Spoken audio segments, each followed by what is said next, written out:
Olá! O nosso trabalho é sobre o catalisador heterogêneo de KOH suportado em Al2O3. Vai ser apresentado por mim, Ionara, e pela minha colega Patrícia. Sabe-se, então, que a utilização de catalisadores heterogêneos vem sendo bastante estudada, por apresentar diversas vantagens. Além disso, a possibilidade de reutilização desse tipo de catalisador facilita a purificação do produto, o que torna vantajosa sua utilização associada à produção de biodiesel, aplicação estudada nesse trabalho. Os catalisadores heterogêneos são formados por um suporte e uma fase ativa, sendo que o uso do suporte ele funciona para que o catalisador não se transfira para a fase líquida da reação. E também isso é o que facilita a sua recuperação após a reação de transesterificação. Para um catalisador de sucesso, é necessário alguns requisitos, sendo eles: a possibilidade de regeneração, alta seletividade para produtos desejados, estabilidade térmica nas condições de reação e resistência mecânica. Pode-se dizer que um catalisador suportado é constituído de pequenas partículas de um material ativo dispersas em um material menos ativo, ou seja, um suporte. Nesse caso, o suporte utilizado foi o óxido de alumínio, Al2O3, ou também conhecido como a alumina. Sendo que quando utilizada como suporte, a alumina ela faz um catalisador bifuncional, onde ela mesma tem a sua função catalítica. Pode-se dizer ainda que os suportes catalíticos eles são capazes de dispersar os agentes ativos de forma a aumentar a eficácia do processo ou a resistência mecânica do catalisador suportado, sendo normalmente pouco ativo na reação. As propriedades do hidróxido de potássio, em geral, são que ele é uma base forte, ele é higroscópico, pois ele absorve a umidade do ar, possui alta atividade catalítica e possui baixo custo. Já quando falamos do óxido de alumínio, o Al2O3, sabemos que ele é um composto químico de alumínio e oxigênio e que é fortemente utilizado em catálise como suporte da fase ativa, devido ao seu baixo custo e por promover a estabilidade térmica, além de maior dispersão das espécies catalisadoras devido aos seus altos valores de área superficial das estruturas cristalinas de transição, sobretudo na fase gama, onde tem a característica mesoporosa. Na tabela ao lado, nós podemos observar algumas propriedades associadas ao óxido de alumínio.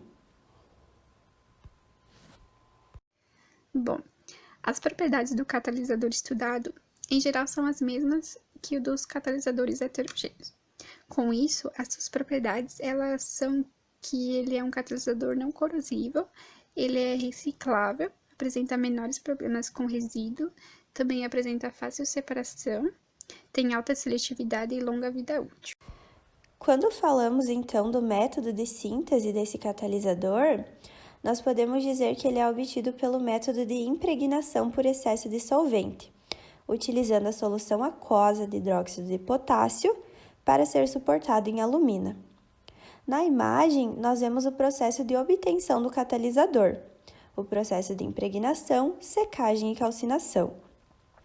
Então, inicialmente, como é mostrado, o suporte, ou seja, a alumina, ela foi pré-tratada a 80 graus Celsius por 2 horas em estufa para retirar a umidade. Depois, ela foi armazenada em um dessecador até atingir a temperatura ambiente, de mais ou menos 25 graus Celsius, para ser posteriormente submetida ao processo de impregnação. Esse processo consiste em impregnar o suporte com uma solução do componente ativo, evaporar o solvente e em seguida calcinar, a fim de decompor o sal, depositando assim o catalisador em toda a superfície do suporte. Pode-se dizer então que a impregnação usada é a de via úmida, e esse processo de impregnação ele confere um maior poder catalítico aos catalisadores heterogêneos. Já aqui nós temos o desenho esquemático da síntese desse catalisador, onde vemos que inicialmente prepara-se uma solução de 30% de KOH aquosa e em seguida 30 ml dessa solução é misturada com 10 gramas da alumina.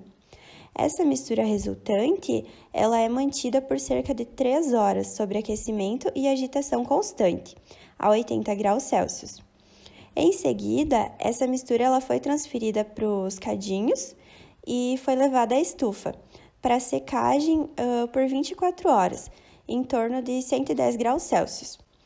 E antes de ser aplicada a reação de transesterificação do biocombustível, o catalisador ele foi calcinado em um forno do tipo mufla em temperatura de 500 graus Celsius por 3 horas com o auxílio de ar sintético. As aplicações deste catalisador ainda são poucas se comparadas com outros catalisadores heterogêneos, sendo que a principal aplicação é a produção do biodiesel por transesterificação. Outras utilizações do catalisador são a transesterificação do óleo de palma e o de canola, sendo que a aplicação é usualmente feita em transesterificação por causa do suporte do catalisador, que é alumínio. Aqui temos um fluxograma que mostra como é a obtenção do biodiesel de óleo de algodão com a utilização do catalisador, KOH suportado em alumínio. Com a junção do óleo de algodão, o etanol e o catalisador, acontece a reação de transesterificação, sendo que após isso ocorre a filtração, onde é retirado o catalisador, e após a filtração esse líquido ele é passado pelo funil de decantação, liberando a glicerina. E após a decantação é obtido o biodiesel impuro. Aí é feita uma lavagem e uma secagem, e obtido o biodiesel puro.